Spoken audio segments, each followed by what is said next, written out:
excellent, ma fermeture éclair n'arrête pas de vouloir descendre. Super, on adore l'exposition de la poitrine sur YouTube pour qu'on supprime ma vidéo. Non merci.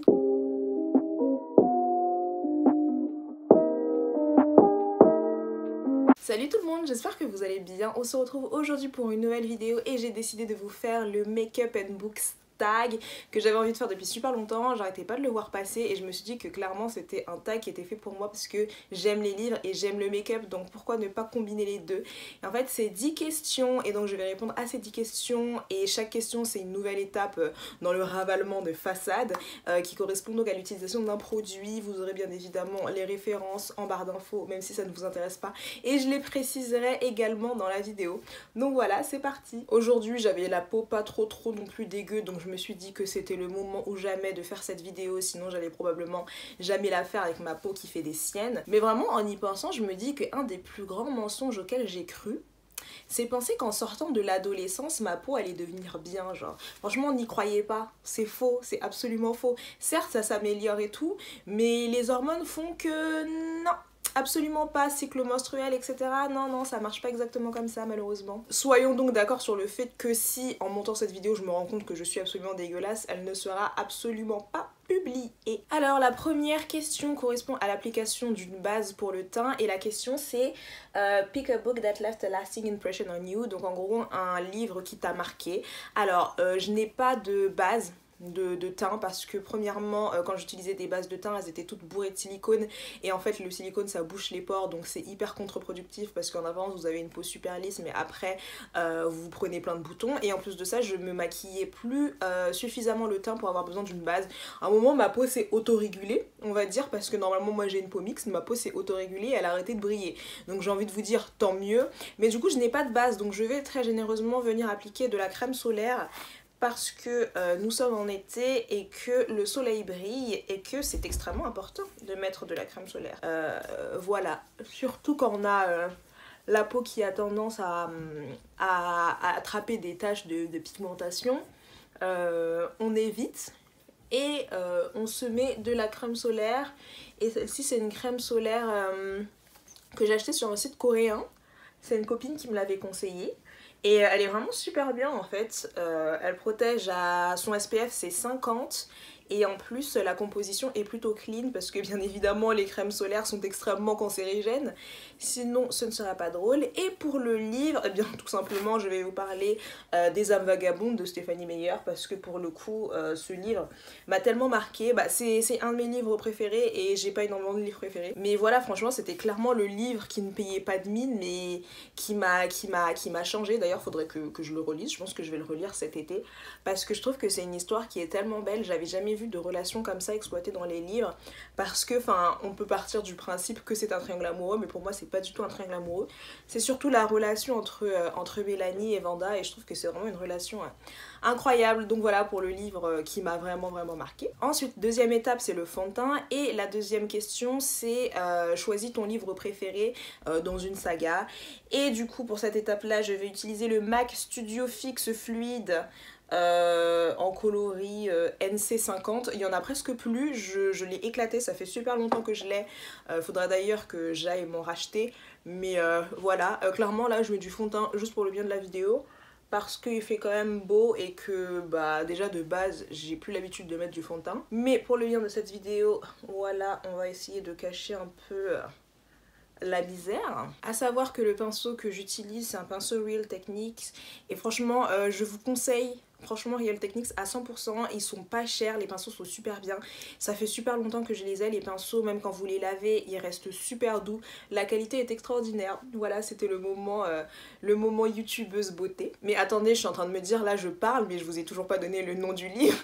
Du coup pour moi le meilleur livre d'une saga, j'étais en train de regarder dans ma bibliothèque et ce sera donc la 5e saison qui est le premier tome des livres de la Terre fracturée de N.K. Jemisin. Pour moi c'est le meilleur livre de la trilogie, je sais plus si je l'avais déjà dit dans ma vidéo, mais le livre est juste incroyable, enfin que des rebondissements, etc. Tu finis par comprendre des choses alors que tu t'y attendais pas du tout. Franchement je trouve que le premier tome c'est vraiment le meilleur, même si les autres sont très très bien aussi, mais pour moi le premier tome est incroyable. Whoopsie, je m'étais rendu compte que je n'avais pas allumé ma ring light, du coup j'étais en train de me maquiller et je me dis c'est bizarre, j'ai le teint tout terne, je me demande comment ça va apparaître à la caméra, c'est parce que je n'avais pas allumé ma ring light, donc excusez-moi. Ensuite, étape numéro 3, c'est pour les sourcils, et là j'utilise un crayon de chez Zoeva que j'ai acheté chez Sephora. Et pour la troisième étape, je dois choisir un livre que tout le monde devrait lire à mon avis, et pour cette étape là je vais choisir mon avis, je pense que je vais dire Les 4 filles du Dr March, parce que vraiment j'ai trouvé que ce bouquin était vraiment trop chou. Vraiment la lecture doudou, les petites leçons de vie, etc. Des personnages qui sont très attachants, auxquels on peut s'identifier en plus, parce que du coup il y a quand même une pluralité de personnages. Donc franchement pour le coup Les 4 filles du Dr March j'ai trop aimé. Quand je dis ça, j'ai lu que la première partie, étant donné que je l'ai lu avec les éditions des Romans Éternels et que les éditions Crawford ont divisé le bouquin en deux, et que j'ai la deuxième partie mais que je ne l'ai toujours pas lu. Mais franchement, si je devais vous recommander un livre, ce serait clairement celui-ci. Clairement. Tout simplement parce que c'est un intemporel, en fait, il a beau avoir été écrit au 19e siècle, il s'applique encore aujourd'hui. Donc ouais, Les 4 filles du Dr March. Ensuite, la quatrième étape, c'est le concealer, et celui-ci me vient de chez Makeup Revolution, et franchement il est super bien, il est génial ce concealer. Pour moi c'est clairement un dupe du Tarte, tout en sachant que le concealer de chez Tarte, il est hyper bien noté, très épais, il cache tout à fait vos cernes, et celui-ci c'est un dupe qui coûte 4 ou 5 euros je crois, donc clairement je vous le conseille. Et je suis en train de me dire que là je vais fondre sous tout ce maquillage. Et là il faut choisir des personnages qu'on aurait voulu qu'ils n'existent pas, en fait, des personnages dont on aurait pu se passer. Et là clairement premier nom qui me vient en tête, c'est Dolores Umbridge. Vous allez me dire c'est un personnage qui est important dans l'intrigue, surtout dans Harry Potter 5 et tout, mais je vais prendre la question en mode personnage qui devrait pas exister. Mais bon, on va dire que s'ils n'existaient pas, ça aurait rien changé à l'intrigue, si vous comprenez ce que je veux dire. Et là, clairement, Umbridge, pire personnage. J'ai jamais eu autant de haine envers un personnage qu'envers Dolores Umbridge. Enfin, il y a vraiment pas à être comme ça en fait.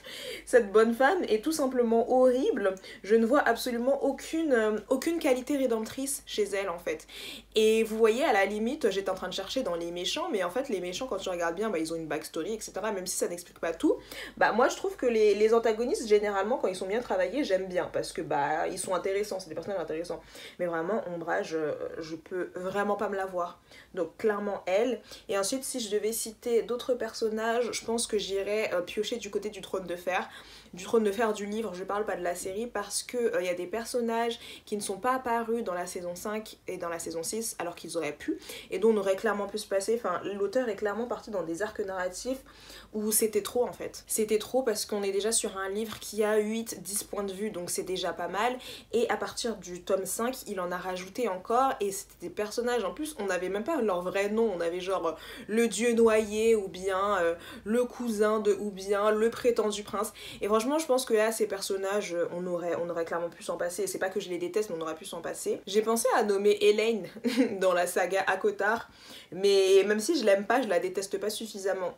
Mais n'empêche, elle pourrait quand même rentrer dans la catégorie, parce qu'effectivement j'aurais bien aimé qu'elle n'existe pas, même si je pense sincèrement que l'auteur nous réserve des surprises pour son personnage. Du moins j'espère, parce qu'il y a vraiment pas à être aussi ennuyante. Ensuite nous passons à l'étape numéro 4 qui est la poudre, et là je vais utiliser une poudre compacte de chez Sephora. Et la question c'est: choisis ton dernier livre préféré d'une saga. En gros le dernier livre d'une saga, enfin mon livre préféré. Vous avez compris quoi, la traduction c'est un petit peu compliqué. Et au début je me suis dit que j'allais dire A Court of Silver Flames, parce que c'est vrai que dans toute la saga ACOTAR, c'est le livre que j'ai préféré.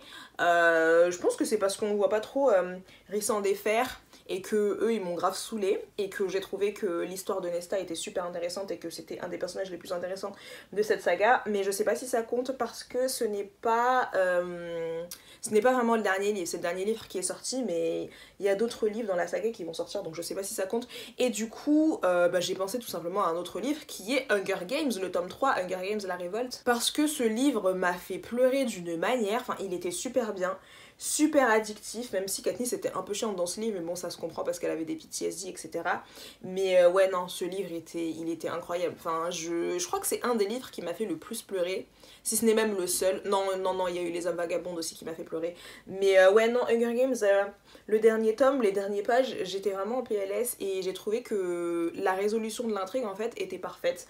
Que la boucle était bouclée, donc pour moi rien à dire, donc ouais, La Révolte. Puis la question suivante, c'est de choisir un livre avec notre couleur préférée sur la couverture. Moi ma couleur préférée c'est le violet, et finalement j'ai pas énormément de livres violets dans ma bibliothèque. Là bah étape maquillage, du coup on en est au fard à paupières. Je suis en train d'appliquer une base de chez Too Faced, j'allais dire Benefit mais non, de chez Too Faced, qui est vraiment super cool. Franchement à chaque fois que je l'utilise mon maquillage ne file pas, donc top cette base. Et du coup pour le fard à paupières je pense que je vais utiliser plusieurs couleurs en fait. Je vais faire un espèce de dégradé marron noir, je vais pas tout vous montrer sinon ça va être hyper long, mais je vais utiliser la Urban Decay Smoky, probablement la Urban Decay Heat, et probablement ma palette Game of Thrones aussi. Alors déjà ça commence n'importe comment parce que j'ai oublié d'utiliser mon fard de transition.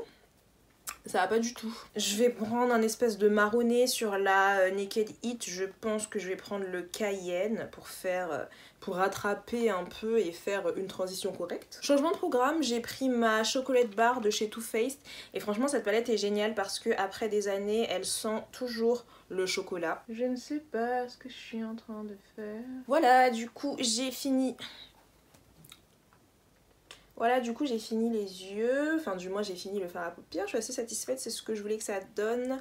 On verra par la suite par quoi je vais compléter. Mais du coup, pour répondre à la question, donc un livre qui a ta couleur favorite en couverture, et bah en fait j'ai réalisé que bah un autre des livres c'était Les 4 filles du Docteur March, mais j'en ai déjà parlé donc je vais pas en reparler, et les autres que j'ai je les ai pas encore lus. Bah oui, bah celui-ci non plus, en fait celui que je vais vous montrer non plus.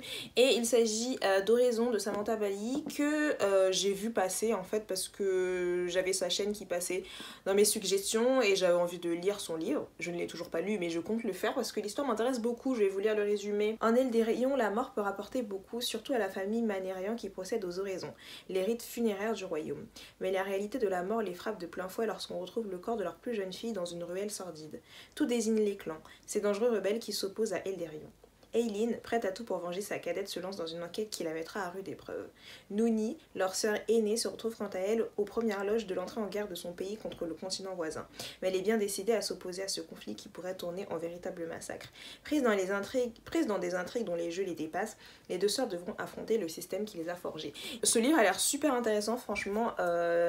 Il faudrait que je le remonte un peu dans ma pile à lire, parce que bon, c'est vrai que j'ai beaucoup de livres, mais ouais, le résumé m'avait attiré, c'est pour ça que je l'avais pris.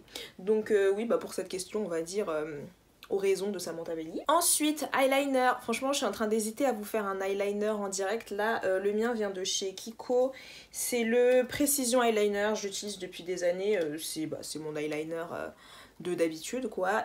Franchement, j'hésite à vous faire un trait en live parce que j'ai trop peur de me rater et ce serait trop la honte en fait. Mais bon, on va voir. Et du coup, pour cette question, ça va en fait, je l'ai pas raté. Ça va, il est pas mal. Et cette question, c'est choisir un livre sombre et mystérieux. Et du coup, bien évidemment, je vais choisir La 9e maison de Leigh Bardugo, qui pour moi a été un coup de cœur. Enfin, franchement, il est incroyable. Je sais pas quand est-ce qu'elle va sortir le tome 2, mais j'ai tellement hâte parce qu'il était génial. J'en avais parlé dans un de mes updates lecture. Je vous mettrai sûrement le lien en barre d'infos ou juste au-dessus de ma tête. Du coup, je ne pouvais pas vous en parler en faisant mon trade liner, mais ce livre est incroyable. C'est l'histoire d'une fille qui a le pouvoir de voir les fantômes, en fait, et qui se retrouve embarqué dans des histoires de sociétés secrètes à Yale et tout. Il est vraiment incroyable, j'ai tellement hâte que la suite sorte, vous pouvez pas savoir à quel point. Ensuite, la question 8, c'est choisir un livre long, et là pour le coup c'est l'étape mascara, et moi j'utilise un ou deux mascaras, ça dépend de mon humeur, mais j'utilise le Maybelline Fossil Push-Up Angel qui sépare super bien mes cils parce que j'ai les cils qui sont assez courts et qui sont droits, et je trouve que pour le coup, pour ça, il est génial. J'en ai presque plus d'ailleurs, il va falloir que j'aille en racheter un. Et pour cette question, je vais choisir Le Trône de Fer, intégrale 5 de George R.R. Martin. Dans mon souvenir, je m'étais absolument emmerdée en lisant ce livre, concrètement. Ça datait en fait, c'était je crois la saison 5 qui était pas encore sortie, j'étais hyper impatiente. Donc je suis allée acheter le livre naturellement. Et ouais, il est super long, il fait 1000 pages, un peu plus de 1000 pages. Donc ça doit être le livre le plus long que j'ai dans ma bibliothèque, clairement. Et là, typiquement, l'année dernière, j'ai relu mes intégrales de Game of Thrones. J'ai relu le 1, le 2 et le 3. Faudrait que je relise le 4 aussi, mais je me suis arrêtée au 5 parce qu'il était tellement long. Mais il faudrait que je le relise parce que du coup, j'en ai gardé un peu un mauvais souvenir de cette lecture. Mais peut-être qu'avec le recul, je l'apprécierai un peu plus. Je vais rapidement repasser un deuxième coup avec le Lash Lift, toujours de chez Maybelline, histoire de donner un peu de volume. Ensuite, la question numéro 9, c'est le blush. Et là, c'est un blush que j'utilise de chez Sleek, que j'ai depuis des années aussi. J'en ai d'autres, mais je sais pas où ils sont. Donc, on va prendre celui-ci. Et la question, c'est un livre avec une romance cringy. Et franchement, pour le coup, j'ai grave hésité parce que finalement, je lis pas tant de livres avec de la romance. Et quand je lis des livres avec de la romance, bah c'est pas des livres avec de la romance cringy. Surtout cringy worthy. J'ai un peu, je vous avoue que j'ai un peu galéré à trouver, j'étais pas trop sûre. En fait non, j'ai trouvé l'exemple parfait qui est Jane Eyre tout simplement. Jane Eyre c'est un de mes livres préférés. Mais il y a pas longtemps en fait je suis tombée sur un TikTok. Et en fait je pense que c'est un détail que j'ai complètement oblitéré de ma mémoire. En fait j'ai voulu, voilà, ma mémoire sélective. Mais tout simplement que le fait que la romance elle est bien mignonne, tout ça, mais que Jane elle a genre 18 ans et que Monsieur Rochester il en a 40 environ. Ce qui est extrêmement bizarre entre nous, de vous à moi.